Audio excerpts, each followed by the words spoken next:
राजेश अपनी पत्नी लता, बेटे सुनील और बहू आशा के साथ शास्त्री नगर में रहता था। आशा अपने सास ससुर के साथ बिल्कुल भी अच्छा बर्ताव नहीं करती थी। एक दिन, बहू, मेरी ये छड़ी टूट गई है, चलने में बड़ी परेशानी होती है। तू सुनील से कहकर नई छड़ी बनवा देना। सासू माँ, एक तो इतने खर्चे होते हैं और ऊपर से आपकी ये छड़ी खरीदने निकलेंगे तो 1-1.5 से तो कम की तो आएगी नहीं। और वैसे भी आपको कहीं आना जाना तो होता नहीं। इस टूटी हुई छड़ी से ही काम चला लीजिए, इसकी मरम्मत करवा देते हैं। आशा वहां से चली जाती है। तभी उनके पति राजेश जी वहां आ जाते हैं। तुम क्यों झूठी उम्मीद बांधती हो अपनी बहू से? लता इतने सालों में इसने कभी भी हमारा सम्मान नहीं किया, आज क्या करेगी? तभी वहां उनका पोता रोहित आ जाता है। दादी, ये देखो, मैं आपके लिए क्या लाया हूँ। क्या बेटा? आपकी पुरानी छड़ी टूट गई थी ना, तो ये मैं अपनी कमाई से आपके लिए छड़ी लेकर आया हूँ। अब आप ये पुरानी छड़ी छोड़िए और ये वाली छड़ी हाथ में पकड़िए और ठाठ से चलिए। राजेश जी और लता जी एक दूसरे को देखकर मुस्कुराते हैं कि कम से कम उनका पोता तो उनका सम्मान करता है। एक दिन सुनील अपने पिता के पास आता है और कहता है, पिताजी, आपने हमारा पुराना वाला घर अभी तक क्यों रखा है? मैंने कितनी बार कहा है कि हमें वो घर बेच देना चाहिए, अच्छे दाम मिल जाएंगे। मैं भी तो कितनी बार कह चुका हूँ कि वो घर मेरे जीते जी नहीं बिक सकता, वो हमारा पुश्तैनी घर है। ओफो पिताजी, कब तक इन पुश्तैनी घर को संभाल के रखेंगे? अब छोड़ भी दीजिए मोह माया, आपके पूजा पाठ के दिन है, कहाँ आप एक घर के मोह में लगे हुए हैं। घर का मोह नहीं है बेटा, कुछ चंद यादें हैं, उनका मोह है, पर तुम ये बात नहीं समझोगे। आपसे तो बात करना ही बेकार है। लता जी और राजेश जी अपने बहू बेटे के इस दुर्व्यवहार से बहुत दुखी होते हैं। उनके बहू बेटे उनके साथ दुश्मनों जैसा बर्ताव करते थे। एक दिन जब रोहित घर आया तो देखता है कि उसकी माँ आशा अपनी सास को भला बुरा कह रही होती है। आप दोनों ने तो हद कर रखी है, बस हर वक्त कोई ना कोई मांग रहती है आपकी। अरे बहू, मैंने तो बस इतना ही कहा कि तेरे ससुर जी को ठंडे पानी से नहाने में तकलीफ होती है, तो इनके लिए गर्म पानी कर दिया कर।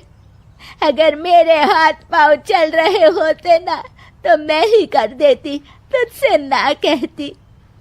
हाथ पांव तो अभी भी चलते हैं सासू माँ आपके, बस आप चलाती नहीं है। क्या मैं नहीं जानती कि ये सब नाटक है आपका, ताकि सारा काम मुझे ही करना पड़े।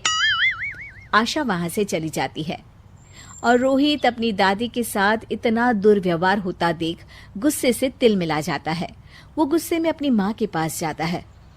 माँ, ये तुम किस तरह से दादी से बात करती हो? अरे तुझे नहीं पता बेटा, उनके तो 50 नाटक रहते हैं। खैर तू ये सब छोड़, मुझे तुझसे एक बात करनी है, और वो भी खुशखबरी वाली। कैसी खुशखबरी माँ? अरे तेरे पिताजी ने अपनी दोस्त की बेटी मेघा से तेरा रिश्ता तय कर दिया है। क्या मेघा से? माँ, पर हम तो बहुत अच्छे दोस्त हैं। मेघा से शादी का तो मैंने कभी सोचा भी नहीं।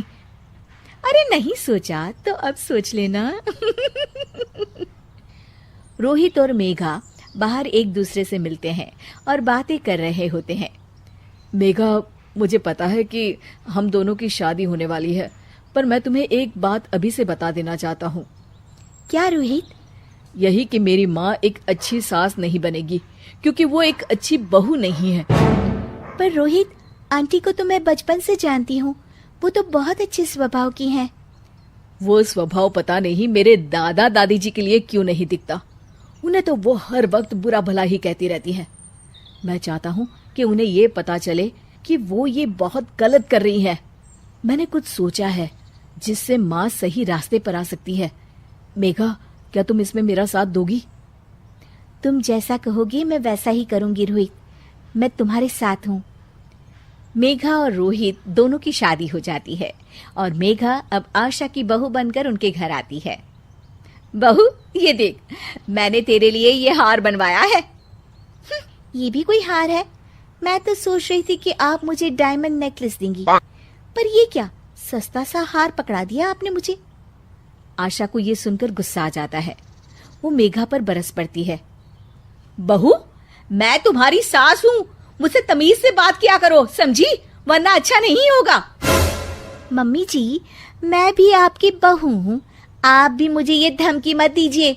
मेरे पिताजी वकील हैं, अगर आपने मुझ पर कोई भी अत्याचार किया ना, बस एक ही बारी में अंदर करवा दूंगी। हाँ। मेघा रोहित की तरफ देखकर मुस्कुराती है। लता जी और रमेश जी देखते रह जाते हैं। मेघा कैसे अपनी सास को उन्हीं की भाषा में उनकी गलती का एहसास दिलाती है, जानने के लिए देखिए जैसे को तैसा पार्ट 2।